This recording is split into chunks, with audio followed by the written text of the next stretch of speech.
우리 앞뒤 좌우로 잘 오셨습니다. 하나님 주신 은혜가 넘치게 바랍니다. 한번 인사 나누고 말씀 나누겠습니다.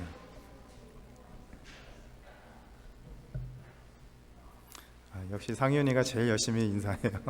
예. 미국에서 인권이 굉장히 중요합니다. 평등, 자유, 인권, 이 모든 것들은 미국에 있는 사람들이라면 늘 들어온 얘기들이고 아주 중요하다는 것을 많이 경험하고 또 기억할 것 같습니다. 모든 사람은 평등하기 때문에 차별받지 않고 동등한 권리를 누려야 합니다. 물론 미국에서 아시아인으로 사는 그 가운데 차별받기도 하고 여전히 인권에 문제가 있는 것도 사실입니다.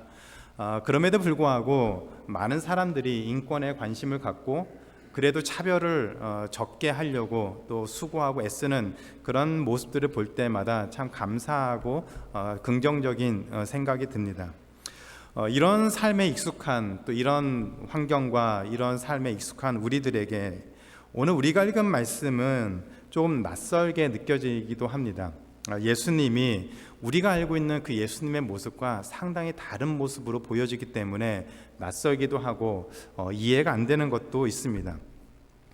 우리가 아는 예수님은 누구보다도 약한 사람의 편에 서 있었고 또 이해했었고 또 그들에게 먼저 다가가 손을 내미는 분이셨습니다. 아무리 핍박을 당하고 아무리 잘못을 해도 그들과 함께 그 편에 서는 분이 예수님이셨습니다. 그런데 오늘 우리가 읽은 말씀에 보면 예수님은 한 여인의 인격을 대놓고 모독하고 심지어 인권에 유린하는 말도 서슴없이 내뱉는 나쁜 사람처럼 보여지고 있습니다. 그래서 우리가 생각하는 예수님과는 거리가 먼 것 같은 그런 생각이 드는 것이 사실입니다. 왜 그런지 오늘 말씀을 통해서 함께 나눠보겠습니다. 예수님의 사역은 대부분 갈릴리 지역에서 이루어졌습니다. 수많은 병자들을 고치셨고 귀신 들린 사람들에게 있는 그 귀신을 내쫓아 주시면서 놀라운 기적들을 많이 행하셨습니다.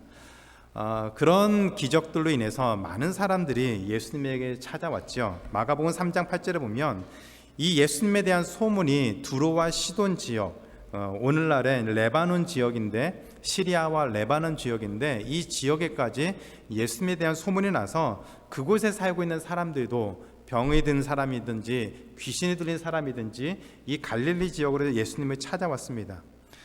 그렇게 사방에서 예수님을 찾아왔기 때문에 예수님과 제자들은 쉴 틈이 없었지요. 그래서 지난번에 살펴본 마가복음 6장에 보면 예수님이 제자들과 한적한 곳에 가서 쉬려고 했는데 사람들이 그곳까지 쫓아와서 거기에서도 병든 사람들에게 기적을 행해주고 또 오병이의 기적을 베푸는 놀라운 역사들을 보여주셨습니다. 그래서 예수님은 이번에는 갈릴리 지역을 벗어나서 아예 레바논 지역으로 가셨습니다. 두로라고 하는 지역인데 그곳에 가서 쉬고 또 제자들과 함께 은밀한 시간을 보내려고 했던 것 같습니다.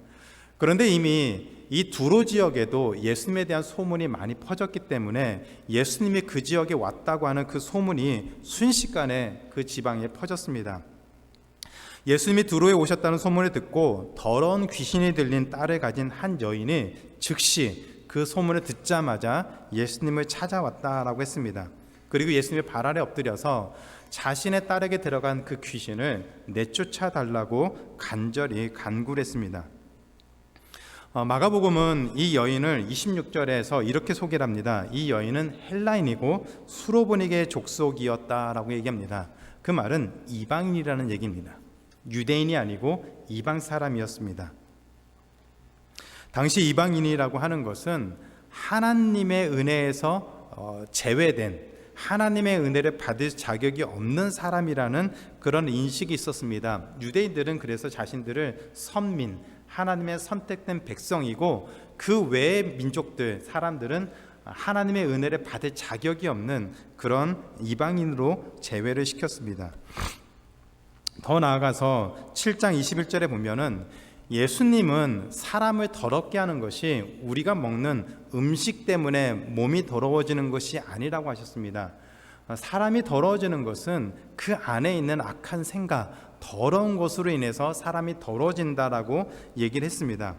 그런데 더러운 귀신, unclean spirit이 이 여인의 딸에게 들어가 있었습니다. 그래서 이 더러운 귀신으로 인해서 이 여인의 딸은 부정한 사람이 되었습니다. 헬라인이고 수로보닉의 여인이고 그리고 더러운 귀신까지 들어가 있는 이 딸은 한마디로 말해서 하나님의 은혜에서 제외된, 하나님의 은혜를 받을 자격이 하나도 없는 그런 사람이다라고 얘기를 하고 있습니다. 그럼에도 불구하고 이 여인은 예수님께 나와서 자신의 딸에게 들어간 귀신을 쫓아내달라고 간절히 간청을 했습니다. 이 여인과 예수님의 대화를 통해서 자격 없는 자가 누리는 은혜의 삶에 대해서 두 가지로 함께 살펴보려고 합니다. 첫 번째는 자격 없는 자가 누리는 은혜의 삶은 믿음으로 시작합니다. 자격 없는 자가 하나님의 은혜를 누리기 위해서 그에게는 믿음이 필요합니다. 오늘 우리가 읽은 말씀과 동일한 사건을 기록하고 있는 마태복음 15장 22절 이하에 보면 이 여인이 예수님을 찾아와서 자신의 딸에게 들어간 그 귀신을 쫓아내달라고 계속해서 간청했다라고 얘기를 하고 있습니다. 그럼에도 불구하고 예수님은 이 여인에게 한마디 말도 대답하지 않았습니다. 대꾸하지 않았습니다. 그럼에도 불구하고 이 여인이 계속해서 예수님에게 자신의 딸에 들어간 그 귀신을 내쫓아달라고 간청하자 예수님의 제자들이 그 옆에서 참지 못하고 예수님에게 뭐라도 좀 말해서 이 여인을 보내달라고까지 요구를 했습니다. 그제서야 예수님이 이 여인에게 이런 얘기를 합니다. 나는 이스라엘 집에 잃어버린 양 외에는 다른 데로 보내심을 받지 아니하였다라고 말씀하셨습니다. 그럼에도 불구하고 이 여인은 예수님에게 자신의 딸에게 들어간 귀신을 내쫓아달라고 다시 간절히 간구했습니다. 그때 예수님이 이 여인에게 하셨던 말씀이 마태복음과 오늘 우리가 읽은 말씀에 기록이 되어 있습니다. 7장 27절입니다. 자녀로 먼저 배불리 먹게 할지니 자녀의 떡을 취하여 개들에게 던짐이 마땅하지 아니하니라. 아무리 이방인이고 여인이었지만 사람을 가리켜서 개라고 말하는 것은 너무 심한 것 아닙니까? 여러분 어떻게 생각하십니까? 이런 말씀을 읽을 때 여러분 마음이 불편하죠. 아무리 그래도 그렇지 어떻게 사람을 개라고 이렇게 취급할까? 어떤 것도 해주기 싫으면 그냥 하기 싫다라고 말하고 그냥 이 자리에서 떠나라고 요구하면 되는 것을 이런 모욕적인 말까지 해야 할까라는 그런 생각이 듭니다. 상황이 이쯤 되면은 자존심이 상해서라도 이 여인이 그냥 집으로 돌아갈 법도 한데 자신의 딸이 지금 귀신 들려서 그렇게 큰 고통을 당하고 있는 그것을 알고 있는 어머니로서 그 자리를 떠날 수가 없었겠죠. 그래서 포기하지 않고 다시 예수님에게 간청을 했습니다. 28절입니다. 여자가 대답하여 이르되 주여 올소이다마는 상 아래 개들도 아이들이 먹던 부스러기를 먹나이다. 이 여인이 예수님에게 했던 말은 이런 의미입니다. 예수님이 유대인에게 은혜를 베풀러 오신 그거 맞습니다. 그래서 나와 나의 딸이 예수님의 은혜를 받을 자격이 없는 개라고 그렇게 생각해도 좋습니다.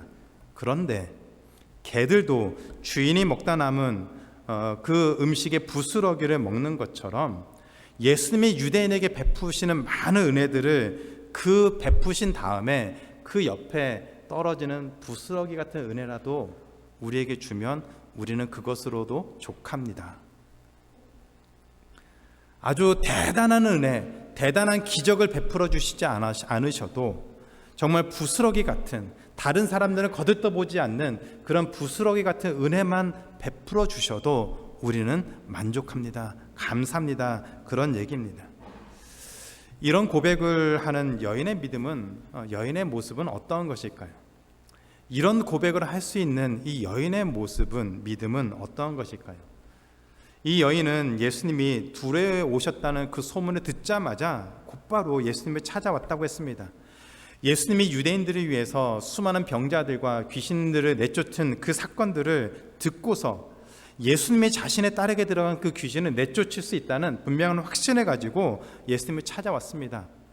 마치 여호수아에서 라합이 광야 40년 동안 하나님이 이스라엘 백성을 위해서 행해 주신 그 놀라운 기적들을 듣고서 직접 경험한 것이 아니라, 자신을 위해서 하나님 베풀어 주신 기적을 경험한 것이 아니라 이스라엘 백성을 위해서 행하셨던 그 놀라운 기적을 소문으로 듣고서도 하나님에 대한 믿음을 가졌던 것처럼 이 여인도 예수님이 행하셨던 그 많은 기적들, 많은 귀신들을 내쫓은 그 기적들을 소문을 통해서 들으면서 예수님에 대한 믿음이 생겼다라고 얘기를 하고 있습니다.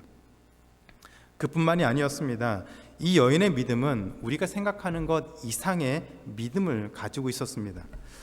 여인의 말을 들은 예수님이 7장 29절에서 이렇게 얘기합니다. 너가 상 아래 개들도 아이들이 먹던 부스러기를 먹나이다. 그 말을 하였으니 돌아가라. 귀신이 내 딸에게서 나갔느니라 라고 말씀하셨습니다. 예수님 말씀을 들은 여인은 집으로 돌아갔습니다. 그리고 아이에게서 귀신이 나간 것을 발견했습니다. 그런데 여러분 같으면, 우리 같으면 예수님이 그래 이제 집으로 돌아가라, 너 아이들에게 있는 그 귀신이 나갔다라고 말씀하셨을 때 바로 갈 수 있었을까요? 여러분 갔을 것 같습니까? 지금 같으면 전화라도 있어서 전화해서 귀신이 나갔니 안 나갔는지 확인하고 갈 수도 있고, 아니면 전화라도 없으면 예수님한테 뭔가 증표라도 받아야 되지 않습니까? 그래 내가 보증할게, 너 딸에게 들어간 그 귀신 내가 반드시 나간 거 내가 보증해 줄게, 편지라도 써서 증표라도 써서 줄 테니까 가라 라고 말하면 그래도 미심쩍지만, 그래도 뭔가 불안하지만 그거라도 가지고 갈 수는 있는데, 이 여인은 그것도 아니었습니다. 자신을 개처럼 취급한 예수님에게 그 말을 듣고 이제 내 딸에게 들어간 그 귀신이 나갔으니 돌아가라, 그 말을 듣고 바로 돌아갔습니다. 과연 그 모습이 가능합니까? 귀신이 나갔다는 예수님 말만 듣고 집으로 돌아간 이 여인의 믿음이 상상이 되십니까? 도대체 어떠한 믿음입니까? 예수님 마태복음에서 한 백부장의 하인을 고쳐주실 때 동일한 얘기를 하신 적이 있습니다. 백부장이 자신의 하인이 병들어 있을 때 예수님이 찾아와서 그 하인의 병을 고쳐달라고 부탁을 하죠. 예수님이 같이 가겠다고 했습니다. 그때 백부장이 뭐라고 얘기합니까? 오실 것 없습니다. 나도 내 하인에게 명령을 하면 하인이 그 명령을 듣고 그대로 행하는 것처럼 예수님이 명령만 하시면 그 명령대로 이루어진다라고 그렇게 고백을 합니다. 그때 예수님이 그 백부장의 그 모습을 보고서 이만한 믿음을 내가 본 적이 없다라고 칭찬하셨습니다. 오늘 이 귀신 들린 딸의 어머니가 바로 그 믿음이다라고 예수님이 말씀하시는 것이죠. 우리가 생각하는 믿음과는 정말 다른 것 같습니다. 도대체 믿음이라는 것이 무엇일까요? 우리는 믿음을 통해서 우리가 무엇을 얻을 수 있는 것인가, 우리가 얻을 수 있는 것에 관심이 많습니다. 그래서 한참 기도한 다음에 하나님 주실 줄로 믿습니다, 그렇게 얘기를 하죠. 믿습니다라고도 안 되고 많은 분들이 믿습니다라고 해서 좀 더 강조하죠. 그 정도는 해야 하나님이 믿음을 가지고 우리의 기도에 응답해 준다라고 그렇게 생각합니다. 믿음은 우리가 얻고 싶은 무엇인가를 얻을 수 있는 도구가 아닙니다. 믿음이라는 것은 하나님의 존재를 확신하는 것이고, 그 하나님으로 인해서 하나님이 베풀으신 그 구원의 은혜를 누릴 수 있도록 하는 것이 믿음입니다. 예수님은 제자들에게 예수님이 어떤 분이신지 다양한 상황을 통해서 다양하게 경험하게 하시고 깨닫게 하시고 알 수 있도록 하셨습니다. 심지어 예수님의 기적을 눈으로 경험하지 못한 이 여인에게도 소문을 통해서 예수님이 행하신 것을 들음으로 인해서 믿음이 생겼다고, 예수님이 살아계시고 그 놀라운 기적을 행하시는 분이라는 것을 믿게 만드셨습니다. 그 삶을 통해서, 그 모습을 통해서 하나님이, 예수님이 어떤 분이시고 예수님이 이 땅에 보내신 하나님이 살아계신 것을 믿어야 한다라고 얘기를 하고 있습니다. 그런데 이게 참 어렵습니다.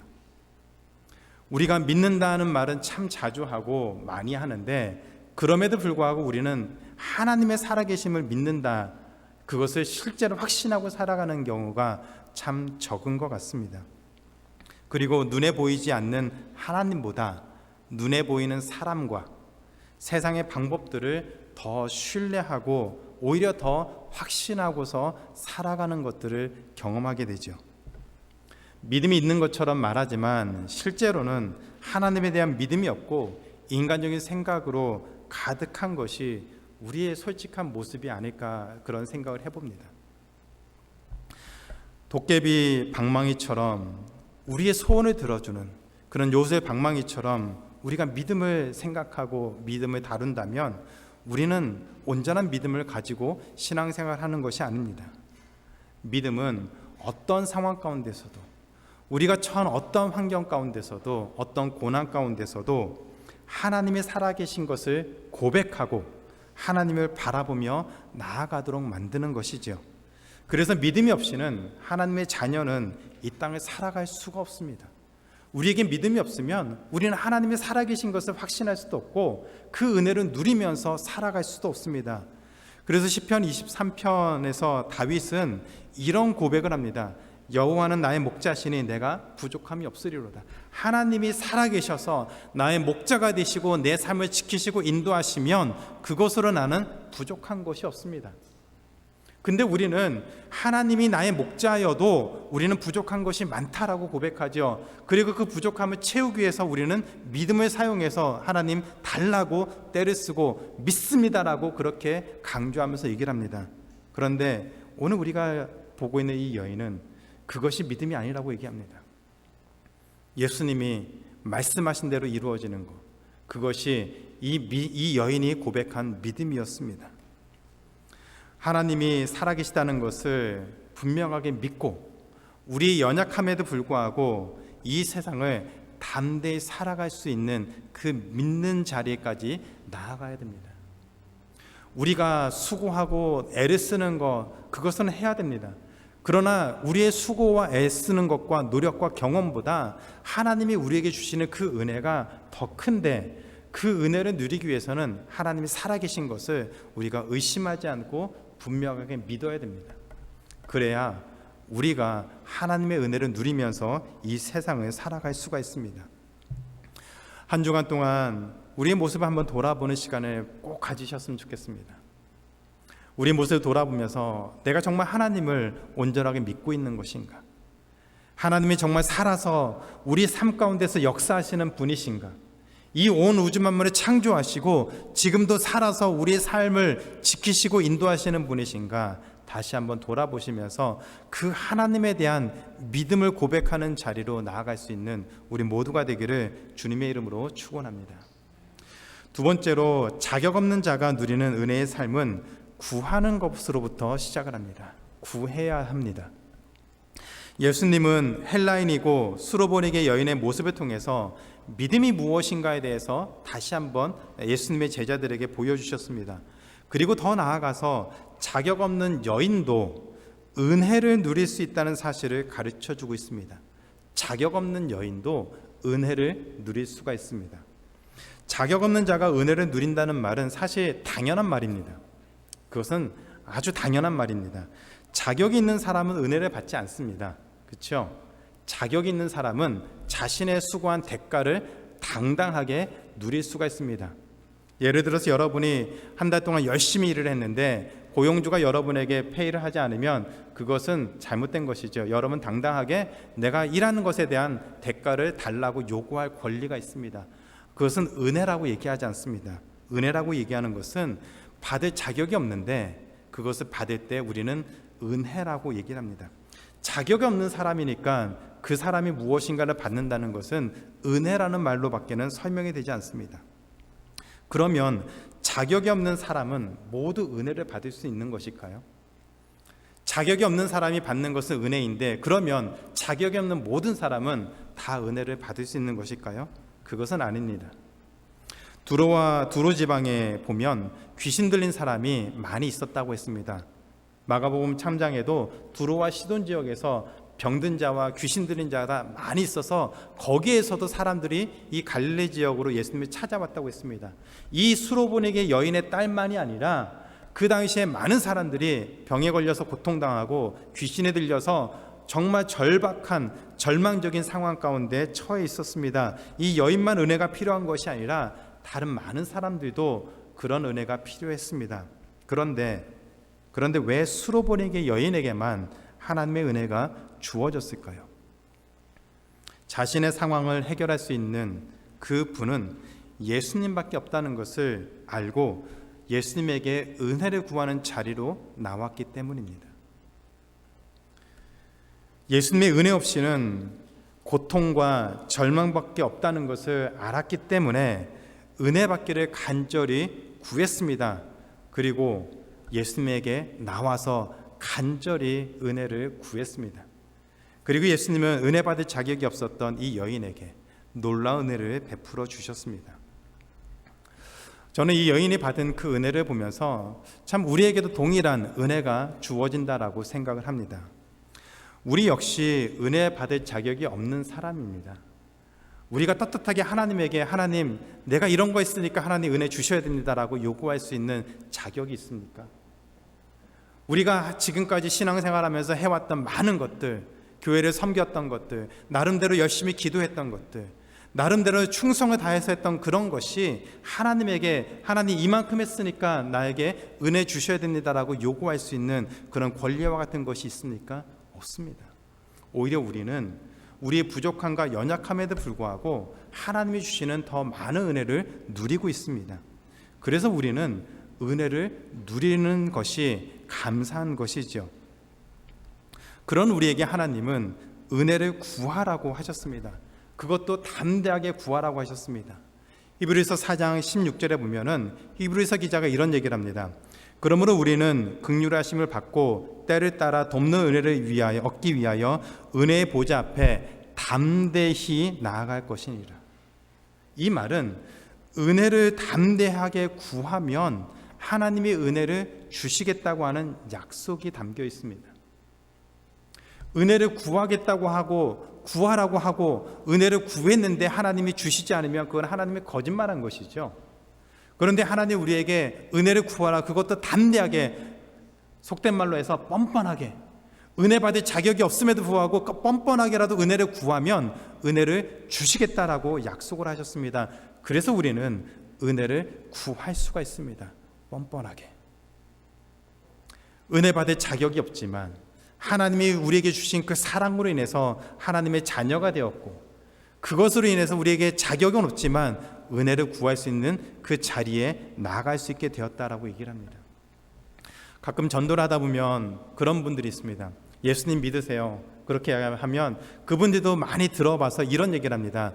제가 지은 죄가 많아서 죄 좀 해결하고 교회 나가겠습니다. 틀린 얘기입니다. 지은 죄가 많기 때문에, 죄가 있기 때문에, 부족하기 때문에, 자격이 없기 때문에 하나님께 나와야 되는 것이 맞죠. 그 문제를 우리가 다 해결할 수 있으면 하나님이 우리에게 필요가 없습니다. 우리 힘으로 해결할 수 있는 문제라면 굳이 왜 하나님께 나와 그 문제를 해결하려고 구해야 되겠습니까? 그럴 필요가 없습니다. 그런데 우리의 능력으로 해결할 수가 없으니까, 우리의 죄 문제를, 우리의 부족한 문제를, 우리의 자격 없는 그 문제를 우리의 능력으로 해결할 수 없기 때문에 우리는 뻔뻔하게라도 하나님께 나와야 되는 것입니다. 그러면 하나님이 우리에게 은혜를 주신다라고 약속을 하셨습니다. 우리의 처지와 상황을 생각하면 스스로를 가치 없는 사람처럼 생각할 때가 많습니다. 사실은 맞습니다. 그럼에도 불구하고 우리는 은혜를 구할 수 있는 자리로 나아갈 수가 있습니다. 그래서 하나님의 약속에 근거해서 나아갈 수 있습니다. 더 나아가서 하나님은 지난주 말씀처럼 우리를 하나님의 걸작품, 하나님이 우리를 wonderfully made, 하나님이 아주 멋지게 창조하셨다라고 말씀하셨습니다. 다만 우리의 죄로 인해서 우리 스스로 하나님으로부터 너무 멀리 떨어져 있기 때문에 우리 힘으로는 그 어떤 것도 해결할 수 없는 그런 부족하고 그 은혜를 누릴 자격이 없는 사람입니다. 그래서 우리는 더더욱 은혜가 필요합니다. 그 은혜가 필요하다는 걸 안다면 그 자리에 있는 것이 아니라 하나님께 반드시 나와야 됩니다. 하나님의 은혜가 필요하다고 생각하신다면 반드시 하나님께 나와 은혜를 구해야만 합니다. 하나님이 알아서 은혜 주시겠지, 물론 은혜를 알아서 주시는 것도 있겠죠. 그런데 하나님 우리에게 구하라고 명령을 하셨습니다. 그것은 우리에게 그 은혜가 필요한 것을 깨닫게 하시고, 그 은혜가 필요한 것을 깨달았다면 그 은혜를 구하는 자리로 나와야 된다라고 얘기를 하고 있는 것이죠. 그런데 여기에서 더 중요한 사실이 한 가지가 있습니다. 은혜를 받을 자격이 없지만 염치불구하고 하나님께 나와 은혜를 구할 수 있는 그 사실보다 더 중요한 사실이 한 가지가 있습니다. 하나님이 우리가 은혜를 구할 때 우리에게 은혜를 베풀 수 있는 능력 있는 분이라는 사실입니다. 우리가 아무리 간청하고 구해도, 은혜를 구해도 우리에게 은혜를 베풀어 줄 수 있는 능력이 없는 분이라면 말이 달라지죠. 그것은 구할 필요가 없는 얘기입니다. 여러분이 저에게 뭐를 구해도 제가 다 들어준다라고 말하면 그것은 거짓말입니다. 여러분이 구하는 모든 것들을 저는 다 들어줄 능력이 없습니다. 들어는 줄 수 있지만 그것을 해결할 수 있는 능력은 없습니다. 그런데 하나님은 우리에게 구하라고 하셨고 그 구하는 것에 대해서 은혜를 베풀어 주신다고, 그것을 베풀 수 있는 능력 있는 분이시다라고 말씀도 하고 계십니다. 그래서 우리는 하나님에게 은혜를 구하는 자리로 나아가야 됩니다. 수로보닉의 여인도 딸의 귀신을 내쫓기 위해서 많은 방법들을 동원해 봤겠죠. 많은 사람들에게 찾아가서 자신의 딸에게 들어간 그 귀신을 내쫓아 달라고 사정도 해보고 온갖 방법들도 다 해봤겠죠. 그럼에도 불구하고 소용이 없었습니다. 그러나 예수님의 말씀만으로 딸에게 들어갔던 그 귀신은 쫓겨났습니다. 믿음으로 하나님께 나와 그 은혜를 구하는 여인에게 예수님은 놀라운 능력을 베풀어 주셨습니다. 우리가 믿는 하나님이 그런 분이십니다. 전지전능하신 하나님, 말로만 전지전능, 모든 것을 아시고 모든 것을 행할 수 있는 능력 있는 분이시다. 말로만 그렇게 하는 것이 아니라 우리의 모든 것을 아시고 우리의 간구하는 것을 들어주고 해결할 수 있는 능력이 있는 전능하신 하나님이시라는 그 고백이 우리의 진실한 고백이 되기를 기도합니다. 그것이 진실한 고백이 되어야 됩니다. 그냥 입으로 한마디 내뱉는 전지전능하신 하나님, 그냥 머릿속으로 기억하고 내뱉는 그 말이 아니라 우리가 정말로 고백하고 경험하는 그 고백이 되어야 됩니다. 하나님은 우리에게 은혜를 베풀 수 있는 전지전능하신 분이십니다. 열왕기상 17장에 보면 이스라엘 백성이 우상을 숭배할 때 그 땅에 3년 동안 기근이 있었습니다. 비가 내리지 않았습니다. 그 가뭄과 왕의 위협을 피해서 엘리야가 광야로 도망가서 그리 시내가라는 곳에 숨어 지냈다고 했습니다. 그런데 비도 오지 않고 도망다니는 중에 먹을 것을 어떻게 해결할 수 있었을까요? 하나님이 까마귀를 통해서 떡과 고기를 보내주셔서 그 어려운 시간들을 버틸 수 있었다라고 얘기를 하고 있습니다. 한국 사람들은 까마귀를 머리가 나쁘다고 농담을 합니다. 근데 만약 그 머리 나쁜 까마귀가 혹시라도 깜빡하고 잊어버리면 엘리야 선지자는 영락없이 굶어 죽어야 됩니다. 그런데 아침과 저녁마다 까마귀를 엘리야 선지자에게 보낸 분이 누구실까요? 머리가 나쁜 까마귀라고 하더라도 하나님이 그 까마귀를 보내서 엘리야에게 필요한 떡과 고기를 하루도 빠짐없이 보내주셨습니다. 우리가 믿는 하나님은 그런 것을 하실 수 있는 분이십니다. 우리의 모든 필요를 아시고 우리에게 그 모든 것들을 해결해 줄 수 있는 분이십니다.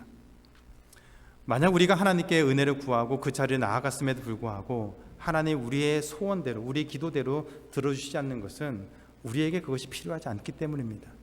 오히려 그것이 우리에게 유익하지 않기 때문에 그것을 들어주지 않거나 딜레이 시키는 것이지, 하나님의 능력이 없어서 우리에게 은혜를 베풀어 주시지 않는 것은 아니라는 것을 분명히 기억하셔야 됩니다. 그렇기 때문에 하나님께 은혜를 구하는 자리로 반드시 나아가야 됩니다.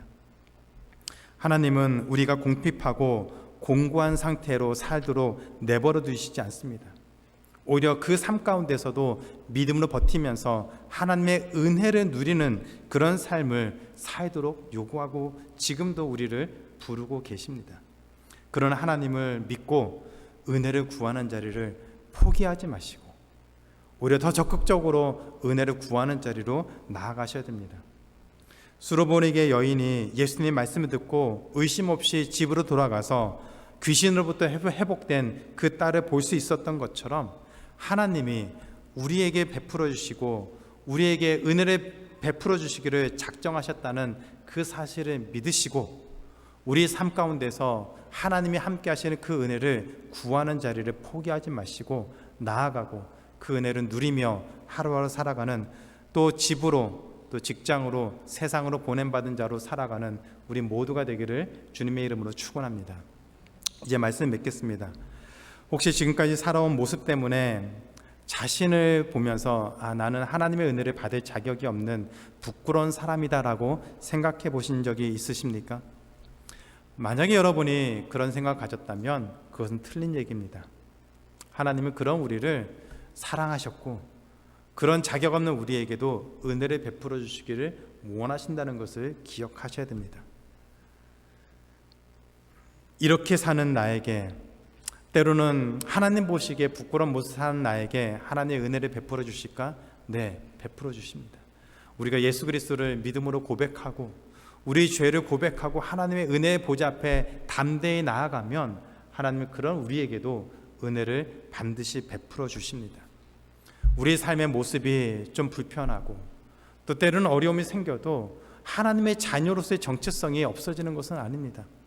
지난주에 여러분들 알다시피 저희 부엌에서 오븐이 불에 났고 불편한 시간들을 보내고는 있습니다. 그것이 우리의 정체성, 하나님의 자녀로서 이 땅을 살아가는 것을 흔들 수가 없습니다. 불편한 것은 사실이지만 그럼에도 불구하고 하나님이 주시는 은혜가 더 크고 많은 것이 사실이기 때문에 담대하게 주어진 하루하루를 살아갈 수가 있습니다. 그렇기 때문에 오히려 은혜를 구하는 자리로 나아가는 것이 맞습니다. 그것을 누릴 수 있다라고 하셨는데 왜 우리가 그 은혜를 포기하고 주저주저하고 주실까 말까 고민하면서 머뭇머뭇거리십니까? 그러지 마시고 더 담대하게 은혜를 구하는 자리로 나아가시기 바랍니다. 우리에게는 그것에 대한 약속이 있습니다. 로마서 8장 38절 39절입니다. 같이 한번 읽도록 하겠습니다. 시작. 내가 확신하노니 사망이나 생명이나 천사들이나 권세자들이나 현재일이나 장래일이나 능력이나 높음이나 깊음이나 다른 어떤 피조물이라도 우리를 우리 주 그리스도 예수 안에 있는 하나님의 사랑에서 끊을 수 없으리라. 우리가 하나님의 자녀가 된 이상은 그 어떤 존재도 그 어떤 권세도 우리를 하나님의 사랑에서 끊을 수 없다라고 얘기를 하고 있습니다. 피리어드입니다. 마침표죠.